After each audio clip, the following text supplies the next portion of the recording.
지금은 시대가 변해서 아마 도시에서는 모내기를 볼 수가 없을 겁니다. 그러나 시골에 가면은 봄에 이 추위가 지나면은 모내기를 하는데요.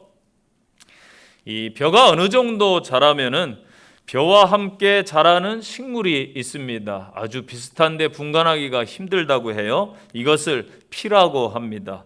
논에 가서 이때에 이제 피를 뽑아주게 되는데요. 그런데 도통 벼와 피를 구분하기가 쉽지가 않습니다. 아주 비슷하기 때문입니다. 그런데 시간이 지나 가을에 열매가 익을 때쯤 보면은 이 벼와 피는 눈으로 보기에도 확연하게 구분이 됩니다. 벼는 알알이 열매를 가지고 있고 피는 그냥 꼿꼿이 서 있고 열매가 없는 그런 모습입니다. 하나는 열매를 맺어서 사람들에게 환영을 받는데 다른 한 식물은 가차없이 뽑아 내치게 되는 것이지요. 쭉정이는 속에 알맹이가 들지 않은 과일이나 곡식을 말합니다. 열심히 1년간 농사를 지었는데 나중 추수 때에 아무것도 거두지 못하면 참으로 안타까울 것입니다. 사람도 쓸데없이 구실을 못하는 사람을 가리켜서 쭉정이 인생이다 그렇게 부릅니다. 우리가 사는 이 시대에도 알곡과 쭉정이가 있습니다. 주식에도 우량주가 있고 불량주가 있다고 합니다. 음식에도 몸에 좋은 음식이 있고 또 몸에 나쁜 불량식품도 있습니다. 그러면 신앙에도 이 땅에 같이 신앙생활하고 교회 다니지만은 알곡 신앙이 있고 쭉정이 신앙도 있음을 우리는 알아야 됩니다. 이 마지막 때에 오늘 본문을 통해서 함께 은혜를 나누겠습니다. 첫째 교훈은 알곡 성도가 되려면은 회개의 열매를 맺으라는 말씀을 주고 있습니다. AD 390년에 그리스의 데살로니가에서 로마에 항거해서 반란이 일어났습니다.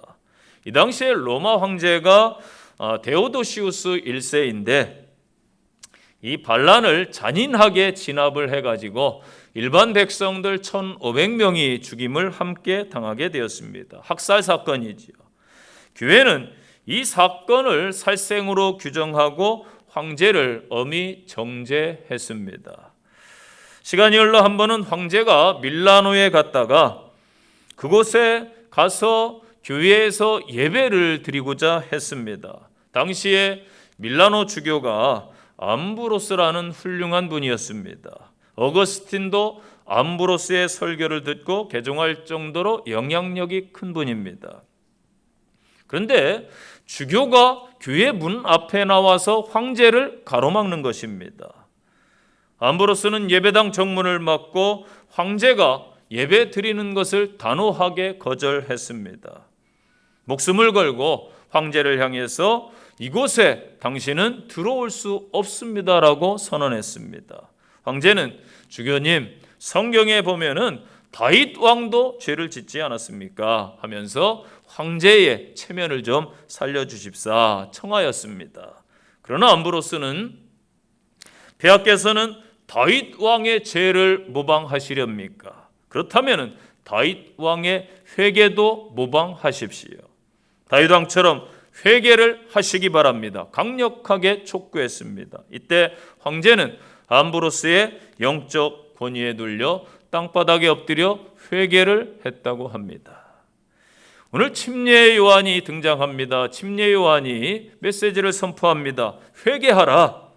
현재 시대에도 동일한 외침이 이 세상에 들려져야 됩니다. 회개하라는 말씀입니다. 2절 말씀 보십시오. 회개하라. 천국이 가까이 왔느니라. 아멘. 이 회개의 단어가 메타노에오라는 단어입니다. 즉 자기의 마음을 바꾸다 또는 자기가 행한 것에 대해서 유감스럽게 여겨라 이런 뜻을 가지고 있습니다. 히브리어는 나함과 슈구라는 뜻인데요. 단순히 머리로만 계획을 바꾸는 것이 아니라 마음과 의지와 전 존재를 다해서 자신의 계획과 작정 및 행동을 바꾸고 돌이키는 것을 뜻합니다. 머리로 깨닫고 마음으로 느끼는 것만이 아니라 의지적인 행동을 동반해서 완전히 돌이킨다는 의미입니다. 침례 요한은 메시아의 길을 예비하면서 여러 가지 죄악으로 인해서 마음과 행위가 완악해진 당시의 유대인들이 무엇보다도 먼저 그들의 전 존재를 하나님을 향해 돌이켜야 된다라고 강조하고 있습니다. 또한 이 단어가 현재 시제로 사용되었어요. 그래서 메시아를 맞이해야 될 사람이라면은 언제든지 지금 자기 상황에서 죄에서 돌이키는 회개하는 심령을 가져라. 늘 회개해라. 그런 의미로 사용된 것입니다. 그렇다면은 회개해야 될 이유가 무엇입니까? 바로 천국이 가까이 왔기 때문입니다. 이 원문에 맞게 직역하면은 하늘들에 속한 그 왕국이 가까이 왔다. 그런 뜻입니다. 이 하늘들 복수로 되어 있어요. 유대인들의 우주관은 이 하늘이 여러 개라고 생각을 했어요. 그래서 바울 사도도 3층천에 올라갔던 그러한 기록이 있습니다. 왜 그러냐면은 하나님의 통치는 그 주권이 미치는 모든 장소와 현상을 가리키기 때문에 이 모든 것이 다 하나님의 영역이라는 거예요. 이 땅도 저 하늘도 우리가 모든 이 땅의 우주 만물이 하나님의 통치 영역이라는 것입니다. 가까이 왔다라는 표현은 아직 완성된 것이 아니라는 사실을 반증하고 있지요. 예수님의 초림으로 이 땅에 임했지만은 예수님이 마지막 때에 재림해서 심판하실 때에 비로소 완성될 것이라는 것입니다. 이 땅 임한 하늘나라는 하나님의 뜻을 거스리는 죄와 함께 공존할 수 없어요. 그 나라의 속성은 빛이고 죄의 속성은 어둠이기 때문입니다. 그러므로 그 나라 백성이 된 성도는 모든 죄를 회개하고 멀리할 때에만 주님의 통치 안에 온전히 거하는 것입니다. 천국은요, 죄 문제를 해결한 의인들이 들어가는 곳입니다.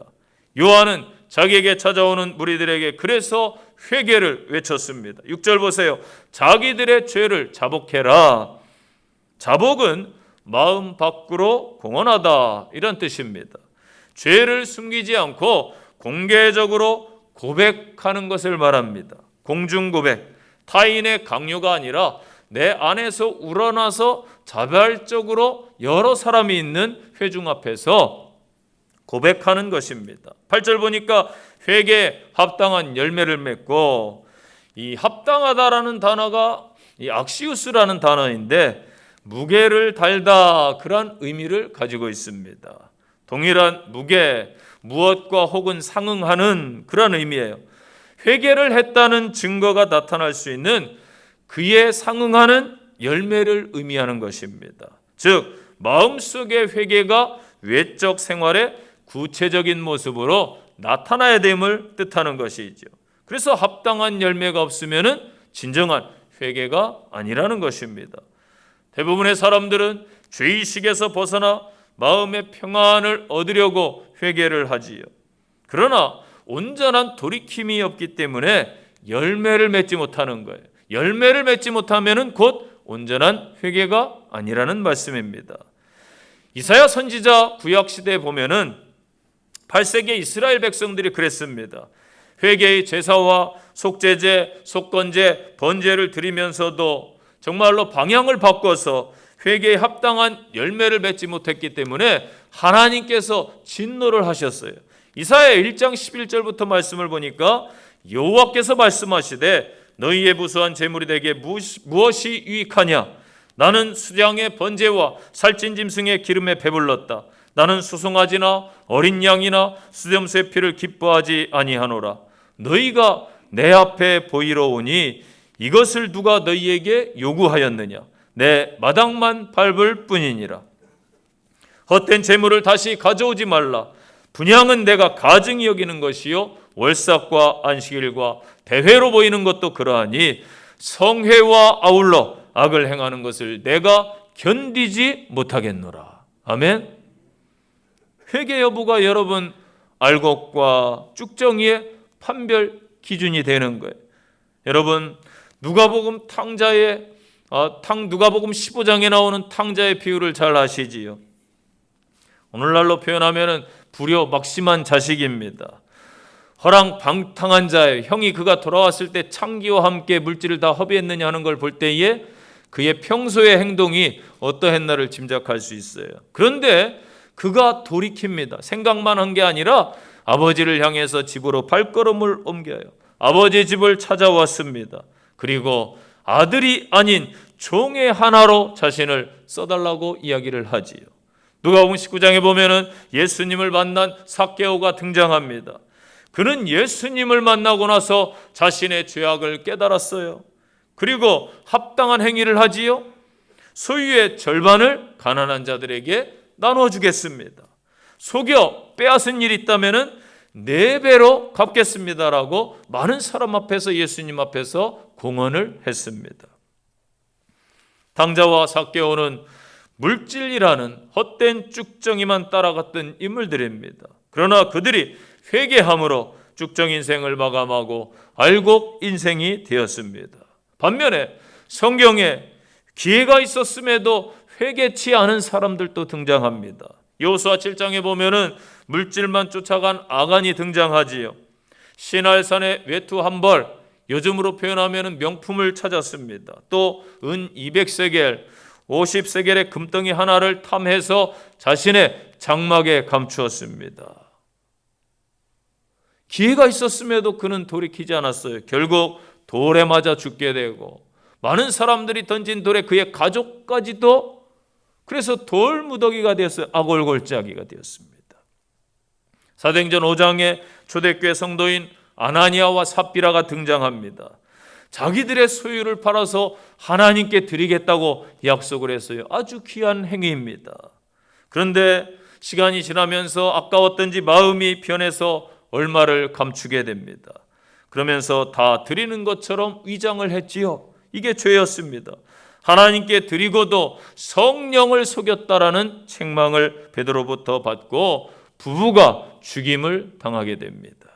예수님의 제자 가룟 유다도 물질 때문에 스승을 넘겨주었습니다. 예수님께서는 그에게 기회를 주었지만은 그는 회개하지 않았어요.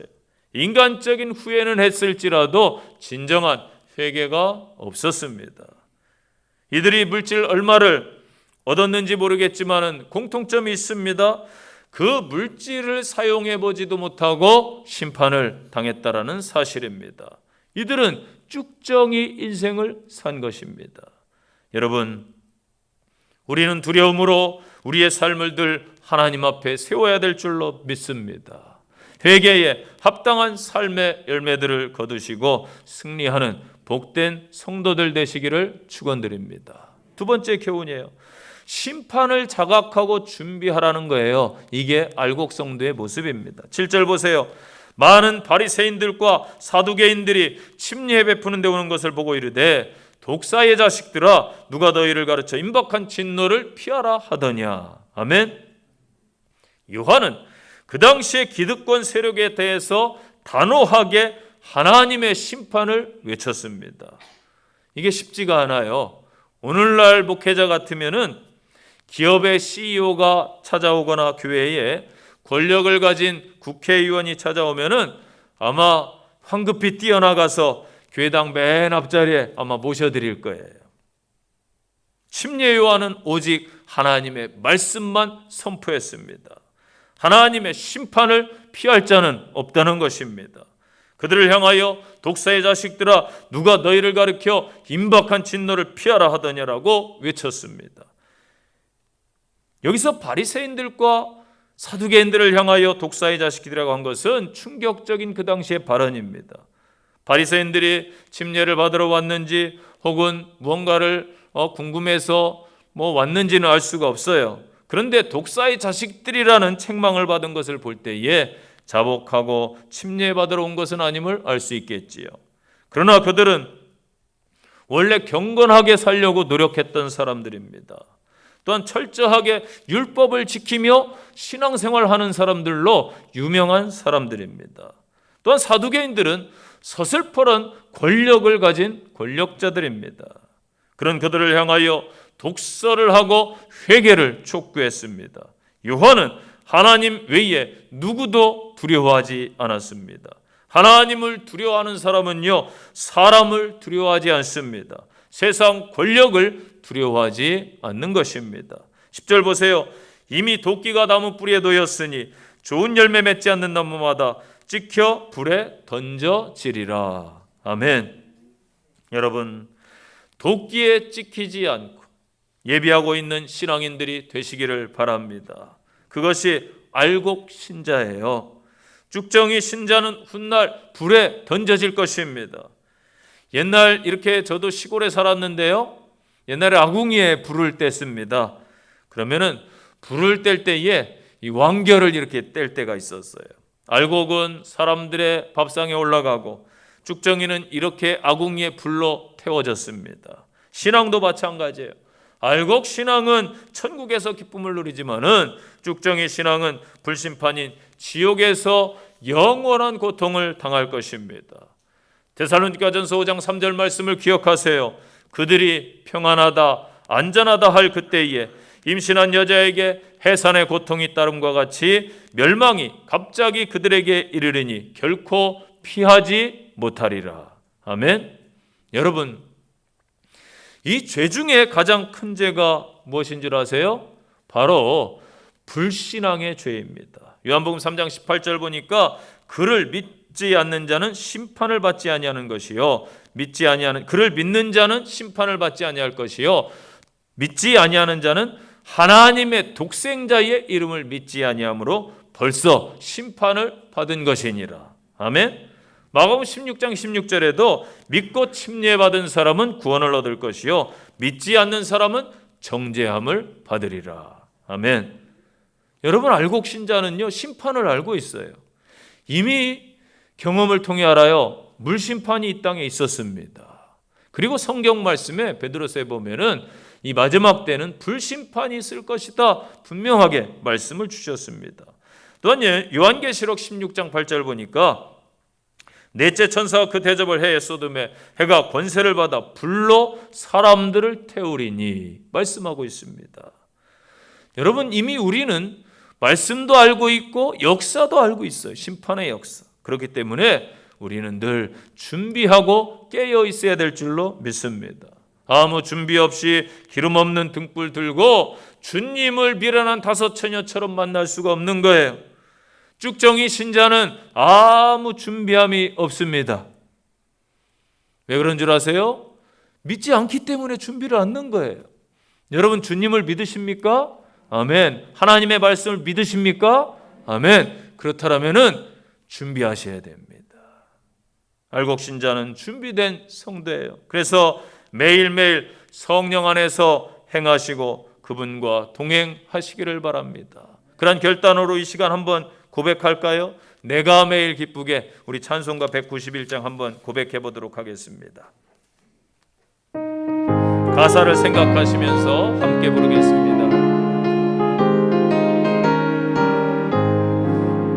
내가 매일 기쁘게 순례의 길 행감은 주의 팔이 나를 안보함이요, 내가 주의 큰 복을 받는 참된 비결은 주의 영이 함께함이라. 나와 동행하시고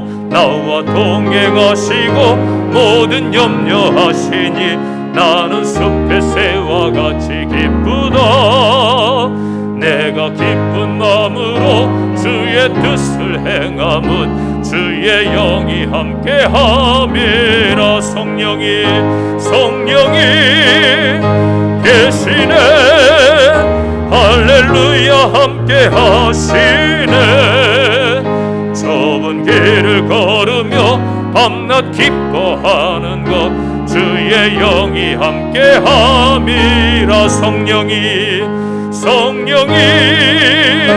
계시네, 할렐루야 함께하시네. 좁은 길을 걸으며 밤낮 기뻐하는 것 주의 영이 함께함이라. 아멘. 늘 이 고백으로 성령님과 함께 동행하는, 준비하는 귀한 성도들 되시기를 간절히 축원드립니다. 세 번째 교훈이에요. 국간에 들어가는 성도가 알곡 신자입니다. 다 같이 신앙생활하고 선지자 노릇도 하고 때로는 목회도 하고 오랫동안 직분을 가지고 있었을지라도 마지막에 천국에 가지 못한다라면은 아무 의미가 없는 거예요. 국간에 들어가기를 힘쓰는 성도들이 되시기를 바랍니다. 제가 어릴 때 시골에 살았는데요, 농사 짓는 분들이 많았습니다. 보리 타작도 보고 키질하는 것도 봤어요. 곡식을 이렇게 키에 담은 다음에 바람을 등지고서 곡식을 높이 던졌다가 다시 받습니다. 기억나시죠? 직접 해보신 분들도 아마 있을 거예요.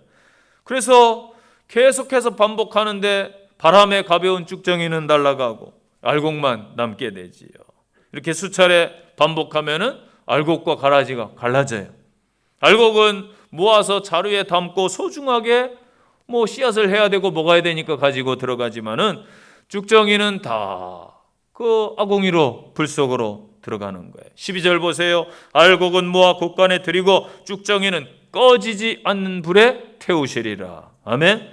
마태음 16장 27절 보니까 인자가 아버지의 영광으로 그의 천사들과 함께 오리니 그때에 각 사람의 행한 대로 갚으시리라. 아멘. 그렇습니다. 우리가 죽음으로 모든 것이 끝난다면야 어떻게 살든 상관없어요. 문제가 되지 않아요. 그런데 죽음으로 끝나던 주님께서 재림해서 끝이 나던 그 끝에는 백보자 심판, 주님의 심판대가 우리를 기다리고 있다는 사실입니다. 그래서 성경은 우리에게 무엇이라고 말씀하고 있습니까? 베드로전서 4장 7절 말씀 기억하세요. 만물의 마지막이 가까이 왔으니 그러므로 너희는 정신을 차리고 근신하여 옛날 성경에 깨어 기도하라. 아멘.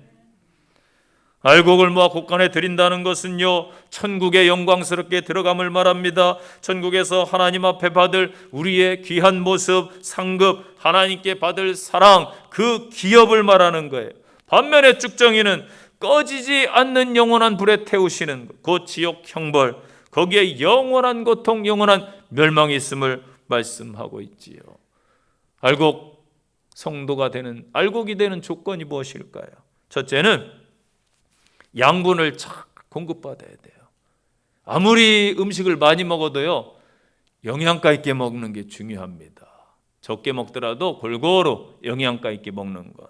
자, 식물이나 자라려면은 흔히 비료를 주고 거름을 준다고 하죠. 이게 뭐예요? 양분입니다. 그 다음에 자연적인 요소가 잘 맞아야 돼요. 바람, 또 물, 햇빛, 3요소라고 그랬죠. 이런 것들이 잘 공급돼야 잘 자라는 거예요.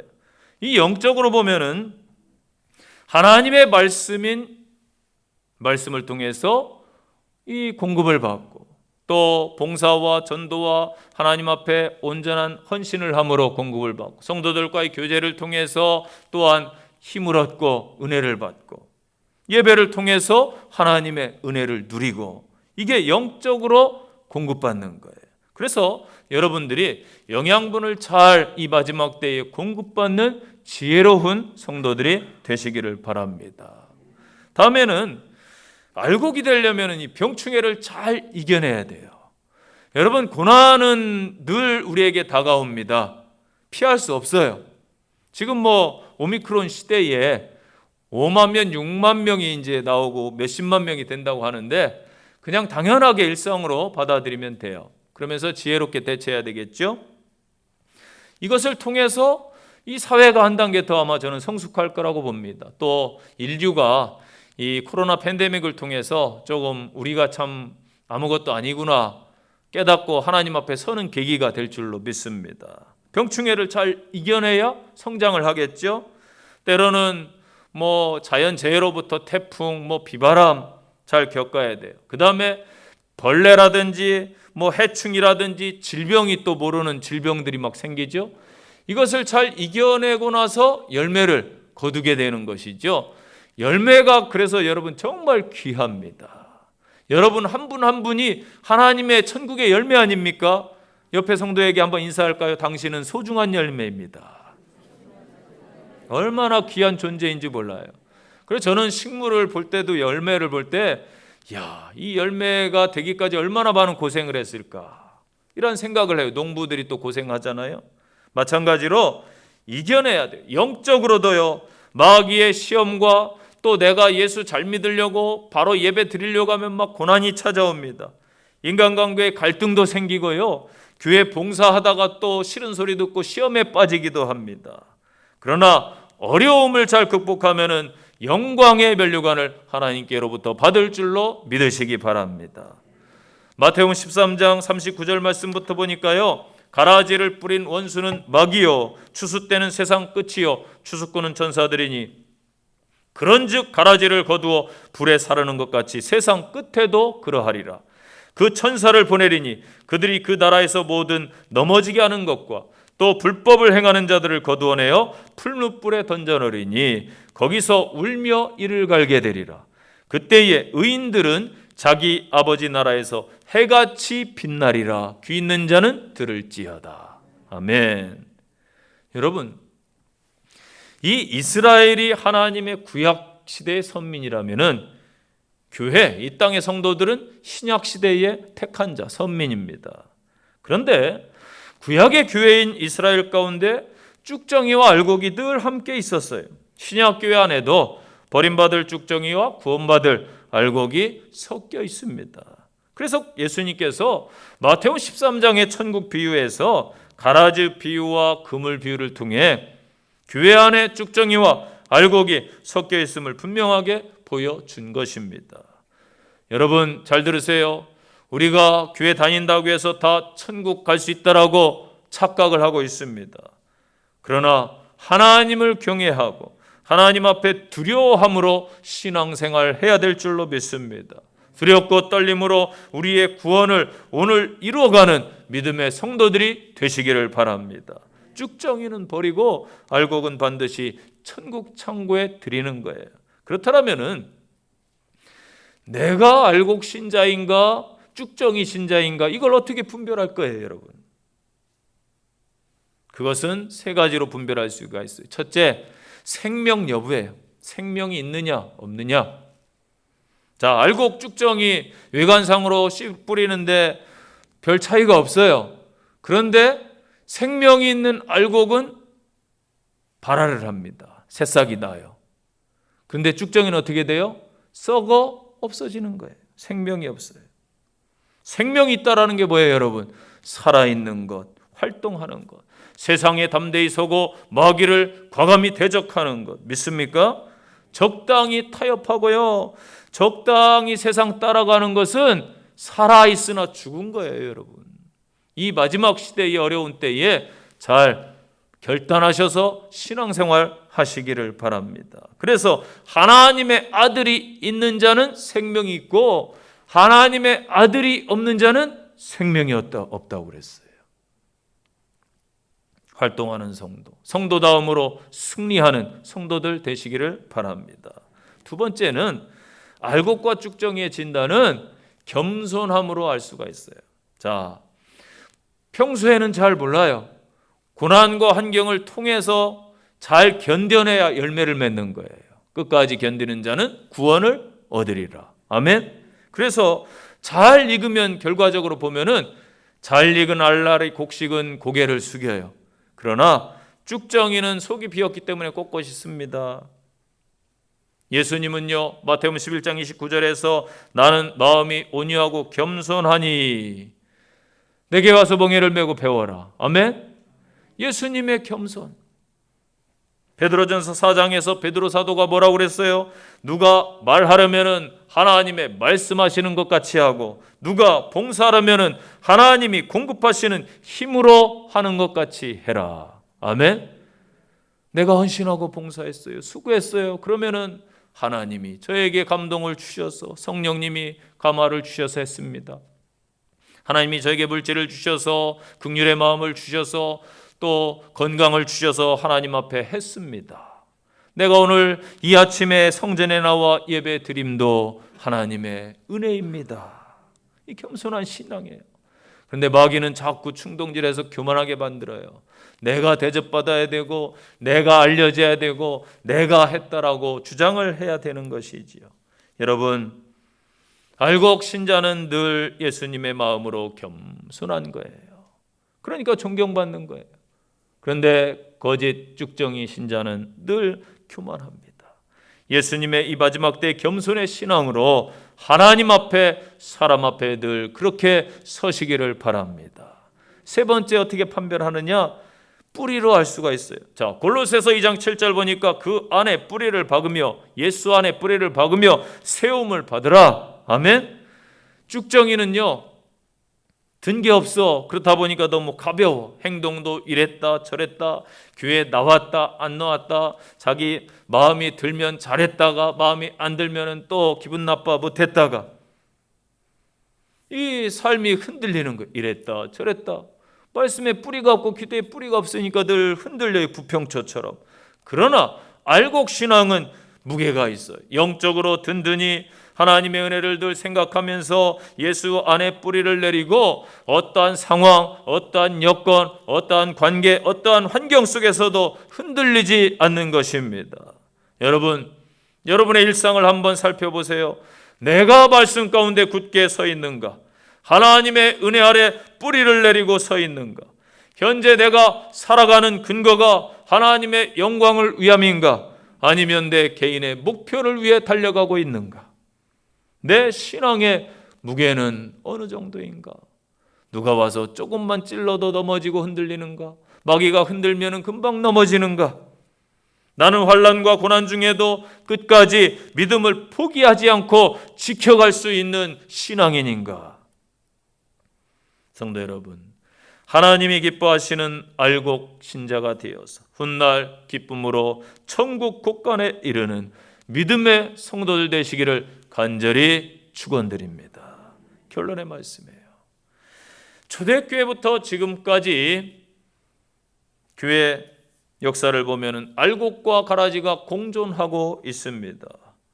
오히려 이단들이 더 잘 되는 것 같고 세상 사람들이 더 잘 되는 것 같아서 항변을 하지요. 사기꾼들이 더 잘 살고 부정과 불의한 자들이 더 잘 되는 것 같아요. 그러나 성경은 말씀합니다. 잠언 24장 1절 보니까 너는 악인의 형통을 부러워 말며 그와 함께 하지 말아라. 아멘. 노아 시대처럼 분명 의인이 어려운 시대, 이 시대입니다. 세상의 가치관이 변질되고 영적으로 혼탁한 시대입니다. 그러하다 할지라도 믿음의 성도들이 예수 안에 거하시고 하나님의 기쁨이 되는 성도가 되시기를 바랍니다. 이 마지막 때를 잘 분별하셔서 회개에 합당한 열매를 맺으시기를 바랍니다. 심판을 늘 자각하고 잘 준비하는 지혜로운 믿음의 성도들이 되시기를 바랍니다. 그리해서 훗날 천국 곳간에 들어가는 알곡 성도들 되시기를 간절히 축원드립니다. 말씀에 대한 적용입니다. 첫째, 우리 성도들은 후회하는 인생이 아닌 회개하는 인생이 되시기를 다짐하시기를 바랍니다. 두 번째 적용입니다. 이 시대의 침례 요한이 저와 여러분입니다. 말씀이 증거되면은 반드시 열매를 맺고 듣는 사람이 있습니다. 이 한 주간 복음을 증거하는 귀한 성도들 되시기를 바랍니다. 세 번째 마지막 적용입니다. 내가 알곡 신자라면 그 근거는 과연 무엇일까요? 나는 과연 곳간에 들어갈 준비가 된 성도인가? 자문해 보시고 한 주간 말씀 안에서 굳게 서시기를 바랍니다. 기도하겠습니다. 살아계신 아버지 하나님, 역사를 주관하시며 저희의 모든 삶을 이끌어 가십니다. 이 땅의 모든 것도 주장하십니다. 현재 어렵고 힘겨운 상황 속에 있지만은 하나님의 주권과 하나님의 때에 모든 것이 정리될 줄로 믿고 감사를 드립니다. 험한 세상에서 담대히 설 수 있는 귀한 성도들 되게 하시고 하나님 앞에 뿌리를 내리고 믿음 가운데 굳게 서는 귀한 성도들 되게 하옵소서. 세상 가운데 살아갈 때 성령님이 주의 백성들과 함께 동행해 주옵소서. 주 예수님 이름으로 기도합니다. 아멘.